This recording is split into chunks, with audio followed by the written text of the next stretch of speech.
사도신경으로 우리의 신앙을 고백하며 새벽 예배를 하나님께 올려드리겠습니다.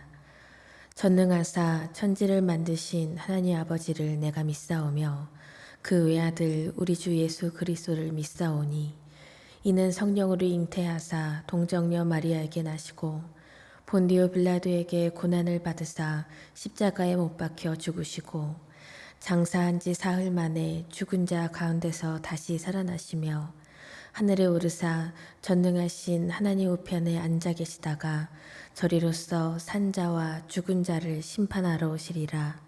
성령을 믿사오며 거룩한 공회와 성도가 서로 교통하는 것과 죄를 사하여 주시는 것과 몸이 다시 사는 것과 영원히 사는 것을 믿사옵나이다. 아멘.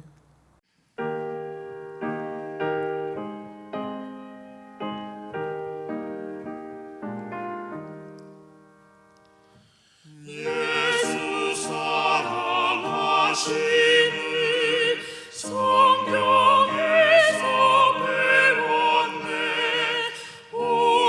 우리들은 약하나 예수 권세만 도다.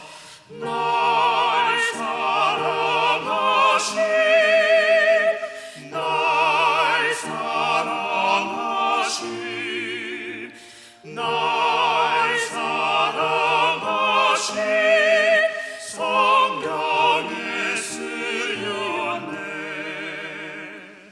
나를 사랑하시고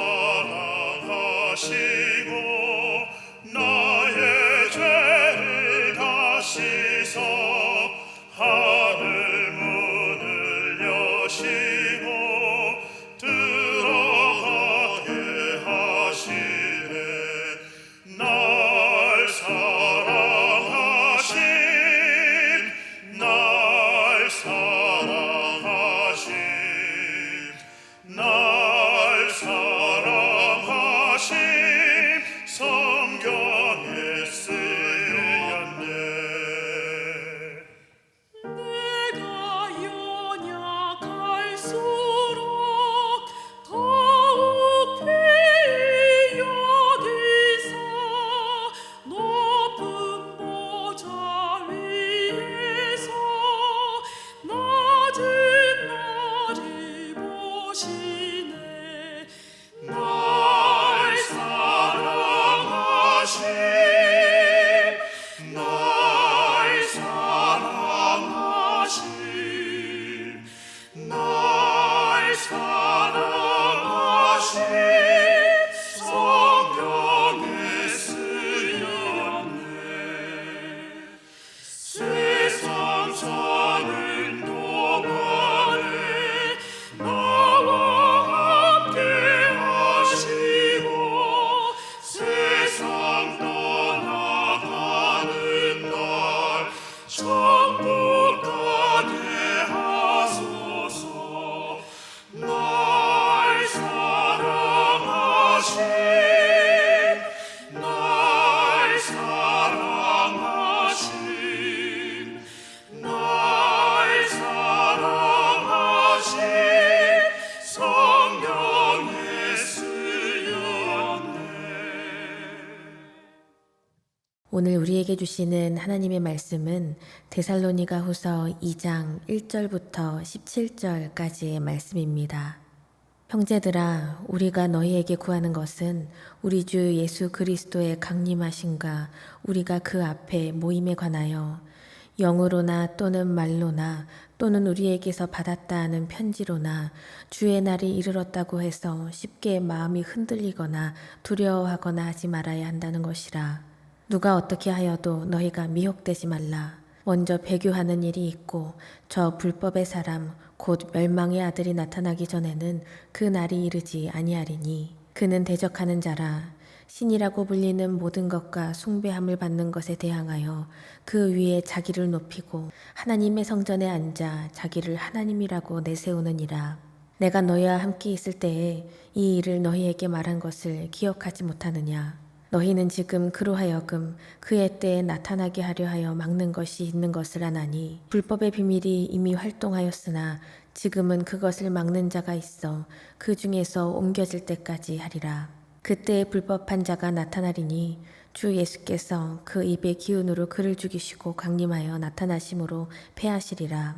악한 자의 나타남은 사탄의 활동을 따라 모든 능력과 표적과 거짓 기적과 불의의 모든 속임으로 멸망하는 자들에게 있으리니 이는 그들이 진리의 사랑을 받지 아니하여 구원함을 받지 못함이라. 이러므로 하나님이 미혹의 역사를 그들에게 보내사 거짓 것을 믿게 하심은 진리를 믿지 않고 불의를 좋아하는 모든 자들로 하여금 심판을 받게 하려 하심이라. 주께서 사랑하시는 형제들아, 우리가 항상 너희에 관하여 마땅히 하나님께 감사할 것은 하나님이 처음부터 너희를 택하사 성령의 거룩하게 하심과 진리를 믿음으로 구원을 받게 하심이니 이를 위하여 우리의 복음으로 너희를 부르사 우리 주 예수 그리스도의 영광을 얻게 하려 하심이니라. 그러므로 형제들아, 굳건하게 서서 말로나 우리의 편지로 가르침을 받은 전통을 지키라. 우리 주 예수 그리스도와 우리를 사랑하시고 영원한 위로와 좋은 소망을 은혜로 주신 하나님 우리 아버지께서 너희 마음을 위로하시고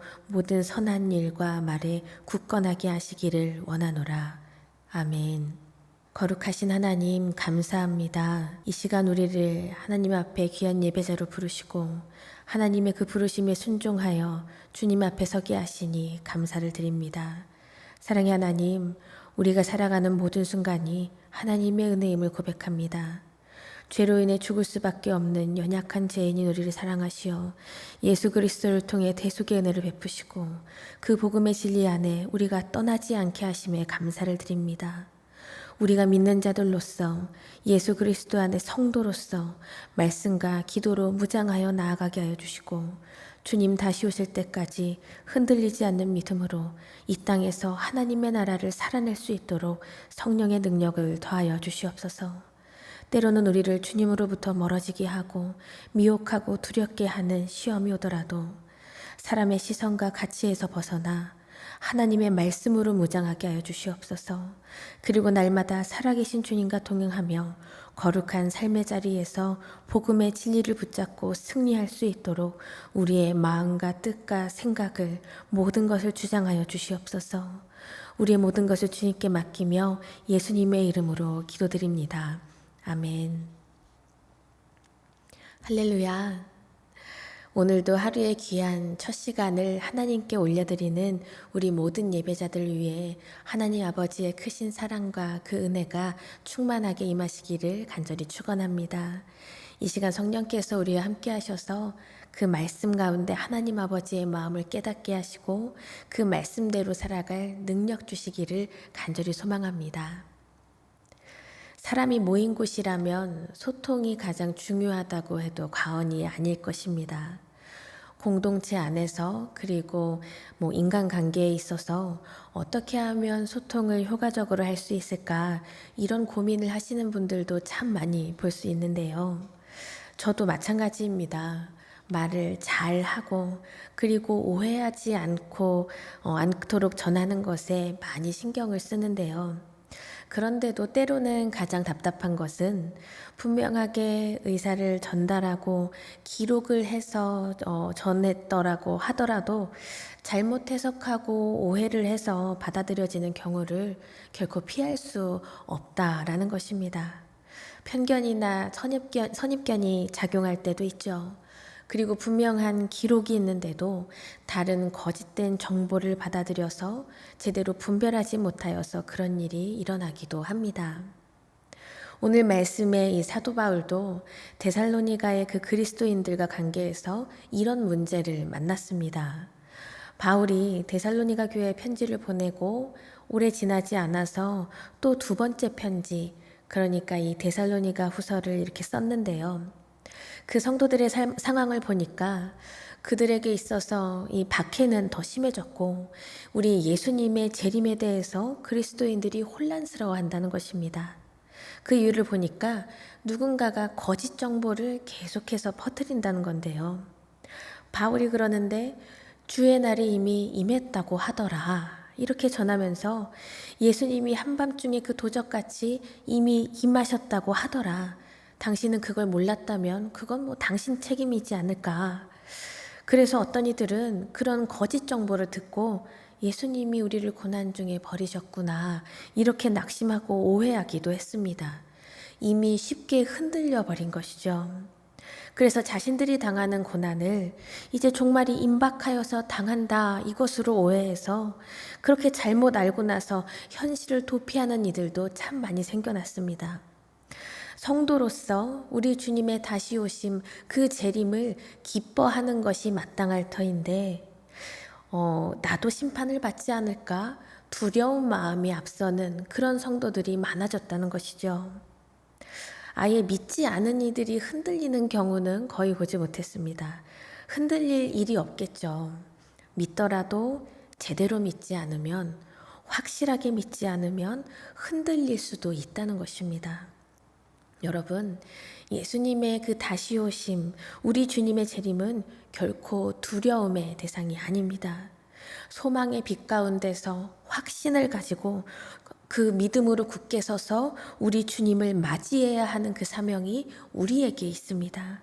그날까지 우리는 하나님의 나라를 이 땅에서 살아내면서 말과 행동으로 복음을 분명하게 증거해야 하는 그 능력의 그리스도인으로 살아내야 하는 우리의 그 믿음의 분량이 책임이 있다는 것이죠.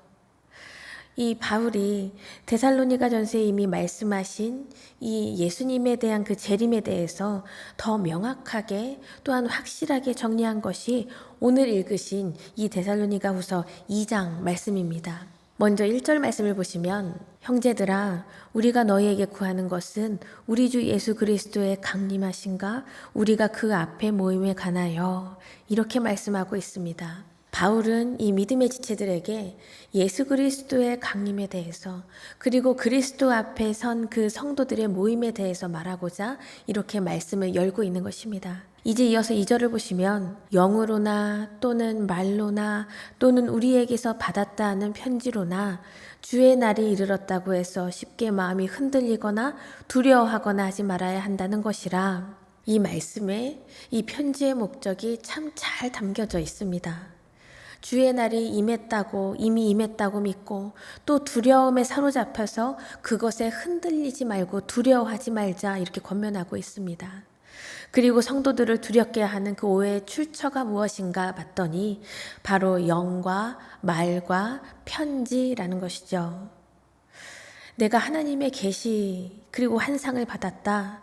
그리고 영적으로 응답받았다. 이렇게 자기 입으로 크게 소문내는 사람들이 좀 위험하다는 것을 우리가 기억해야 합니다.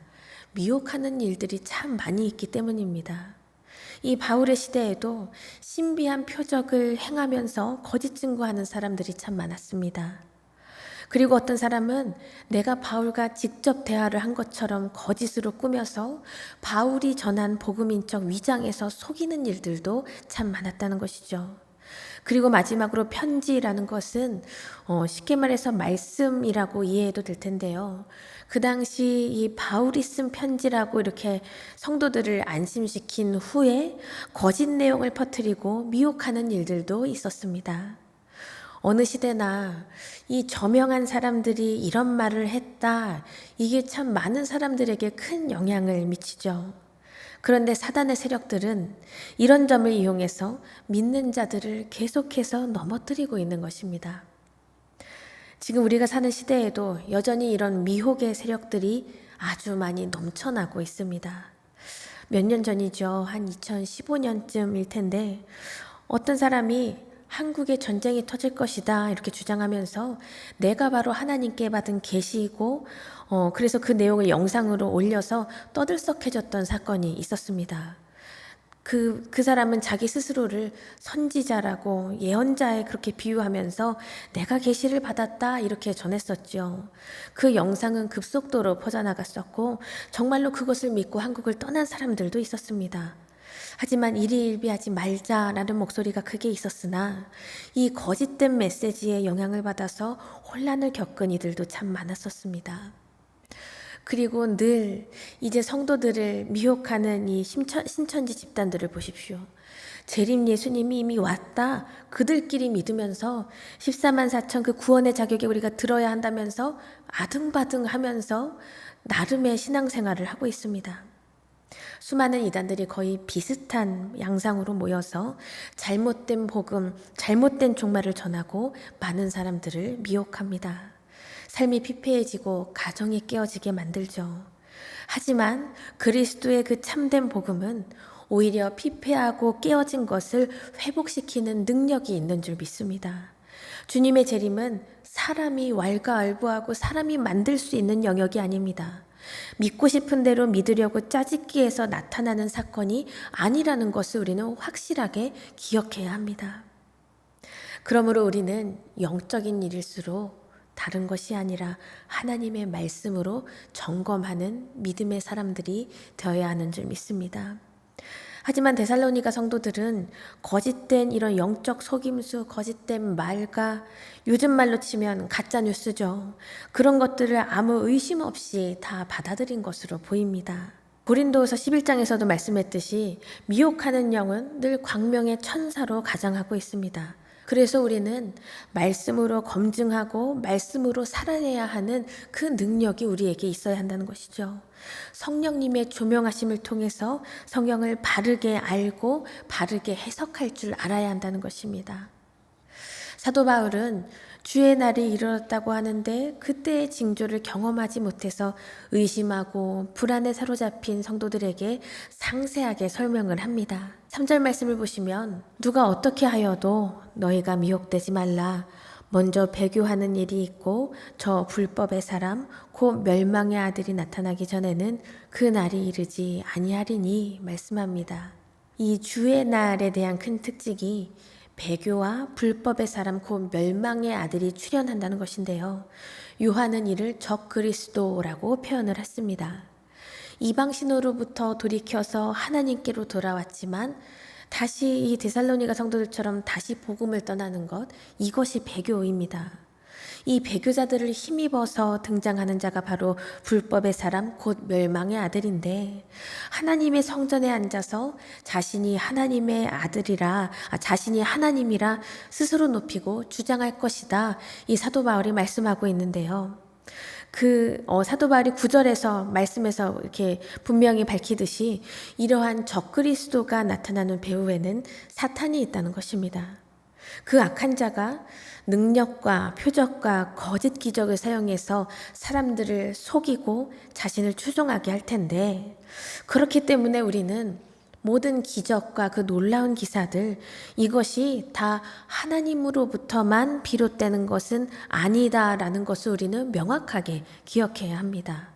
그래서 우리 믿는 사람들은 기적의 현상과 눈에 보여져 있는 것에 마음이 흔들리면 안 됩니다. 바로 그 기적을 이루신 하나님의 뜻과 하나님의 목적이 무엇일까 이것을 우리는 먼저 알아야 한다는 것입니다. 주님께서 기적을 일으키시는 그 모든 현장에는 회복과 치유가 일어났습니다. 그리고 온전히 하나님의 영광이 드러났습니다. 물을 포도주로 변화시켜서 정말 그곳에 있는 모든 이들이 행복한 혼인잔치를 할 수 있도록 우리 주님께서 기적을 베풀어 주셨지요. 그리고 때로는 눈먼 자를 다시 보게 하시어서 그가 기뻐 뛰면서 하나님께 영광을 올리는 그 놀라운 일을 우리 주님께서 허락하여 주셨습니다. 그러나 불법의 사람은 사탄의 능력을 사용하여서 하나님을 배반하게 한다는 것입니다. 계시를 받았다, 내가 환상을 보았다 하는 것들이 결국 그 사람이 자기 자신을 높이기 위해서 보여주는 능력이라면 그 사람의 영광을 위한 것이라는 게 드러난다면 그런 일은 하나님에게서 비롯된 일이 아닙니다. 바울이 15절에서 권면을 하지요. 그러므로 형제들아 굳건하게 서서 말로나 우리의 편지로 가르침을 받은 전통을 지키라. 아멘. 구원은 하나님으로부터 시작되고 그리고 하나님의 그 손 안에서 끝나는 것입니다. 우리 힘으로 구원받기 위해서 할 수 있는 것은 단 한 가지도 없습니다. 간절히 바라기는 하나님의 영광이 드러나는 그 거룩한 현장에서 성령의 거룩하게 하심을 힘입고 그 진리로 구원받는 역사에 우리의 인생이 온전히 서 있기를 간절히 축원합니다. 하나님이 우리를 그렇게 부르시고 택하셨기 때문입니다. 바울은 이후의 말씀에서 이렇게 중보의 기도를 하는데요. 이 말씀 16절 17절을 세번역 성경으로 들려드리면, 우리를 사랑하시고 은혜로 영원한 위로와 선한 소망을 주시는 하나님 우리 아버지와 우리 주 예수 그리스도께서 친히 여러분의 마음을 격려하시고 모든 선한 일과 말에 굳세게 해주시기를 빕니다. 아멘. 성도만이 가질 수 있는 영원한 위로와 소망, 이것은 오직 우리 주 예수님 안에서 주어진다는 이 복음의 진수가 여기에 있습니다. 사랑하는 여러분, 복음은 우리를 그리스도의 영광을 얻게 하므로 영원한 위로와 소망을 주시는 하나님의 은혜 그 자체인 줄 믿습니다. 그래서 불법한 자 적그리스도가 감히 우리의 삶을 흔들 수 없는 이유가 여기에 있는 것입니다. 우리를 이렇게 놀라운 은혜의 자리에 부르신 우리 주님께서 마지막 날 믿는 모든 자들을 친히 지켜주실 줄 믿습니다. 우리가 그 믿음을 가지고 우리의 두 손에 다른 것이 아니라 하나님의 말씀을 굳게 붙잡고, 또한 우리의 마음에 그 생명력 있는 말씀을 깊이 새기면서 나아가기를 간절히 바랍니다. 겉으로 드러나는 말과 겉으로 보여지는 그러한 기적들, 그리고 우리의 귀에만 맴도는 글과 거짓 말씀에 우리가 현혹되지 않도록 오늘 하루도 우리가 성령께 분별의 지혜를 구하면서 하나님의 말씀을 붙들고, 또한 그 진리의 그 능력을 붙들고 승리할 수 있기를 간절히 축원합니다. 다 함께 주기도문 하시며 오늘의 예배를 마치겠습니다. 하늘에 계신 우리 아버지여, 이름이 거룩히 여김을 받으시오며 나라가 임하시오며 뜻이 하늘에서 이루어진 것 같이 땅에서도 이루어지이다. 오늘 우리에게 일용할 양식을 주시옵고, 우리가 우리에게 죄 지은 자를 사하여 준 것 같이 우리 죄를 사하여 주시옵고, 우리를 시험에 들게 하지 마시옵고 다만 악에서 구하시옵소서. 나라와 권세와 영광이 아버지께 영원히 있사옵나이다. 아멘.